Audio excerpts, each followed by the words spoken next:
తెలంగాణలో ప్రభుత్వ ఉద్యోగాల కోసం ప్రిపేర్ అవుతున్న అభ్యర్థులకు మరో మంచి అవకాశం. 23 పోస్టులతో నోటిఫికేషన్ విడుదల చేశారు. ఈ నోటిఫికేషన్కి సంబంధించి సెలెక్ట్ అయిన అభ్యర్థులకు 40,000 రూపాయల శాలరీ ఉంటుంది. ఈ నోటిఫికేషన్కి ఏ విధంగా అప్లై చేసుకోవాలి, ఈ నోటిఫికేషన్ అప్లై చేసుకోవడానికి వయసు ఎంత ఉండాలి, సెలెక్షన్ ఏ విధంగా చేయబోతున్నారో, అప్లై చేసుకోవడానికి చివరి తేదీ ఏంటి, వివరాలు తెలుసుకోవడానికి కామెంట్ బాక్స్లోనూ డిస్క్రిప్షన్లోనూ లింక్ ఇవ్వడం జరిగింది. ఆ లింక్ క్లిక్ చేసి నోటిఫికేషన్ సంబంధించిన పూర్తి వివరాలు తెలుసుకొని నోటిఫికేషన్కి అప్లై చేసుకోగలరు.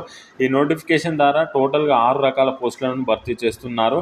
కేటగిరీ వైజ్గా ఖాళీల వివరాలను కూడా తెలుసుకుందాం. అసిస్టెంట్ మేనేజర్ పోస్టుకు సంబంధించి 8 పోస్టులు ఉన్నాయి. అసిస్టెంట్ మేనేజర్ మెకానికల్కి సంబంధించి 8 పోస్టులు ఉన్నాయి. అసిస్టెంట్ మేనేజర్ ఎలక్ట్రికల్కి సంబంధించి 1 పోస్టు, అసిస్టెంట్ మేనేజర్ మెయింటెనెన్స్కి సంబంధించి 1 పోస్ట్ ఉంది. అసిస్టెంట్ మేనేజర్ నెట్వర్క్ అడ్మినిస్ట్రేటర్కి సంబంధించి 1 పోస్ట్ ఉంది. అసిస్టెంట్ మేనేజర్ మెటీరియల్ మేనేజ్మెంట్కి సంబంధించి 4 పోస్టులు ఉన్నాయి. ఈ నోటిఫికేషన్ అప్లై చేసుకోవడానికి అభ్యర్థులు 30 సంవత్సరాల లోపు ఉండాలి. సెలెక్ట్ అయిన అభ్యర్థులకు 40,000 రూపాయల శాలరీ ఉంటుంది.